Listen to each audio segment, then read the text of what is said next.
Hey, what's up everybody? How's it going? I'm Brad Dollar, producer, engineer, and coach. Hope you're having a great day. Welcome to the channel. So for decades now, people have been recording at home. From Les Paul's early days of experimenting with multi-track recording, to Bruce Springsteen recording Nebraska on a Tascam Portastudio, all the way to now where a huge number of modern recordings and hits are made in bedrooms like Billie Eilish and Phineas, and in home studios like that of producer and engineer Jack Antonoff. So recording at home is definitely not a trend and is for sure here to stay. But even with the ever-increasing amount of affordable gear and the ability to mix pretty much anything into sounding great, getting a pro-sounding recording at home remains one of the hardest things to do. So in this video, I'll highlight a few of the things that you can do to raise the bar on your home recording productions that I've learned from years of making records in houses. I want you to feel more empowered in your home productions so that you have more fun when you're recording and as a result, create better and more exciting music. But before we get started, if you can do me a huge favor and smash the like button and the subscribe button, that would let the YouTube algorithm know about this video and my channel and bring this information to more people just like yourself. It really helps a lot. Thanks a ton for doing that. Without further ado, let's go. All right, let's get right into it. First and foremost, the essence of getting a great home recording is to embrace your space. All of these suggestions and tips require you to just enjoy where you're at and understand that it's not a final resting place for you and your music. It's just where you're at right now. So instead of waiting for a big budget to come in so you can go to a studio or waiting until a new place to live shows up so you can record there, just embrace where you're at now and figure out how you can make the most of it. So my goal with these suggestions is that you'll be able to apply them to your life so that you can make the best use of the space you're currently in. So the first thing that you can do to improve your home recordings is to work on your space. Work on the space where you're actually making the music. Now, I don't just mean add a bunch of sound absorption material or knock down some walls and add a control room window. I'm not talking about any of that. It all starts from spending time in your space and ideally without anything in it. So like if you can move everything out of your space for an afternoon and just be in that space for a little while and listen to it and feel where certain sounds are bouncing off the walls from and honestly just figure out where you feel the most comfortable, you're going to be doing yourself a huge favor. A lot of times as creators, we just sort of start building on top of where we're at, but at this phase of improving your home recordings, if you can start from a blank slate, I highly encourage you to do so. So what does working on your space mean? So once you're in a semi kind of blank space and you know what you're working with, you can do a few really simple things to figure out what is the best spot in the room to be. Figuring out the best spot in the room is a huge part of the battle of making great home recordings. This includes making sure you're far away from anything that's too noisy, like a heater or an air conditioner, and also making sure your microphone isn't next to a wall that's adjacent to, maybe a noisy roommate, or maybe it's a noisy window with a busy street outside. Whatever the loudest part of the room that has the most noise you don't want coming from, first thing you can do is to set up your recording location as far away from that as you can get.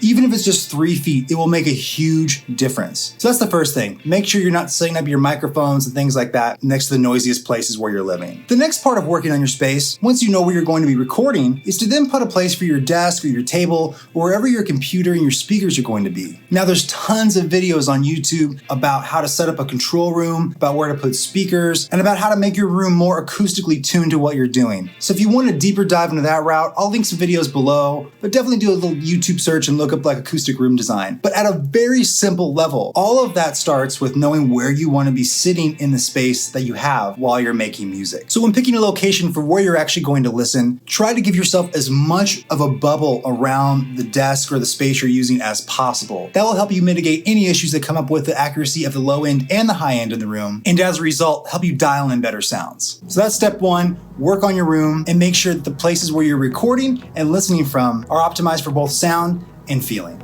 So building off the first step, the second step is to learn your room. Now this applies to any listening space you ever go in. Even if you go into a big multi-room, huge studio, you still need to learn it. You still need to learn how sound travels through the room. You still need to learn how speakers interact in the room. And you need to learn how your perception is changed by the room itself. Without learning your listening environment, you'll just never be able to hear whether or not you're making great recordings, which in the end can prevent you from making great recordings. So the solution to this, no matter where you're at, is to have a reference track or reference tracks you keep coming back to because you trust how they sound and you trust it because you've heard it in many different environments. So you're familiar with how the low end is supposed to sit, you're familiar with where the vocals are supposed to be, and you can use that as a reference for your own music because if you're working in a space you're not familiar with how the speakers sound and how the room itself actually interacts with what you're listening to, you can at least go to your reference and build what you're creating based upon that. So at least you're in the right ballpark. If you don't have a reference track or a track you like to use to help you equate to what the space you're in sounds like, then finding a track and learning it in that space is a great first step. So find a song that you love, that you enjoy listening to, and you can listen to over and over again, because a great reference track is something you'll always come back to. And then just listen to the heck out of it in your space. Listen deeply to it, hear what the low end is doing, hear what the high end is doing, hear how far things are panned, listen to the effects, where does the reverb sit, and really get to know that piece of music in the space you're listening to it in. And then go to a space that you already had access to before you were ever in that room, like ear pods or your car or wherever you usually listen to music. And now with those two places in mind, you have reference points for your reference. You can use your experience and knowledge of what the two spaces sound like to make decisions inside of your recording and mixing that reflect the constants you've come to trust inside of those reference tracks. So that's the second step. Spend time learning your room in terms of how it sounds, and you can do that with the help of a reference track. The next thing you can do to improve the quality of your home recordings is to build templates. Templates have become really popular in the last few years as more and more people are learning about mixing and really getting good at their craft. But templates are also really great just for yourself as a way to keep refining your process, as a way to keep refining how you set things up. So every time you get a really cool sound, or you EQ something in a very specific way, or you find a really cool effect that brings to life what you've been making in your space, then save that in a template. Save it as a preset. And instead of starting from scratch every time you go to record, use your template as a jumping off point. When you repeat this process over and over and over again, you constantly refine the template itself, and before you know it, you have really pro sounds, especially when you combine this with learning your system, learning your room, and learning your references. Every time you pick something up from your learnings or from listening to your references and you're like, you know what?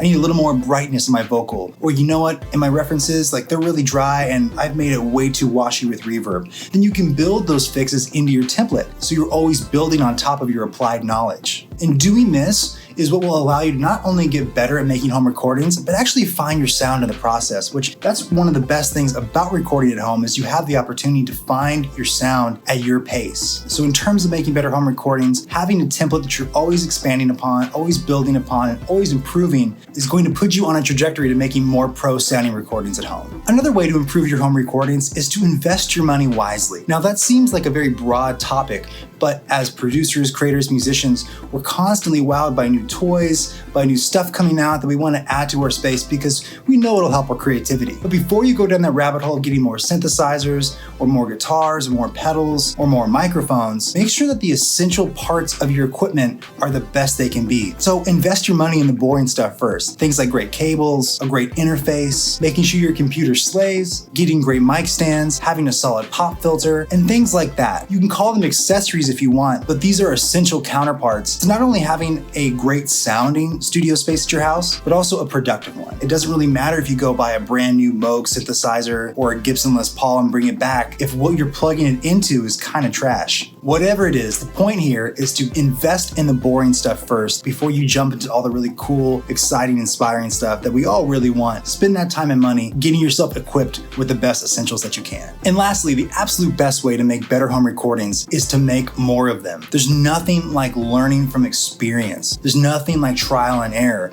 And everything we just talked about is going to require trial and error. You may set up your first location in your space, do some recordings there, and then realize this isn't the right spot. And maybe this isn't the quietest spot in my room and it's actually the noisiest. Whatever it may be, play with iterating on what you're doing. The more you record, the better you're going to get at it. Especially in your space, you're going to figure out what you like. You're going to figure out what your sound is. You're going to get really good at dialing things in that space. No one should be a better engineer and producer in your space than you are. So do everything you can to equip yourself for that position. When you make better home recordings, you give yourself more opportunities as a creator, and you start to turn this process into something that can really help you sustain your livelihood, increase your income, and make more memorable music in the process. All right, well, that's what I got for you for now. I hope that was helpful. If you have any questions about home recording or you want to share some of your home recordings, drop them in the comments below because I'd love to hear from you. I'd love to hear about what you're doing and help you wherever I can. So, till next time, thanks so much for being here. See you soon.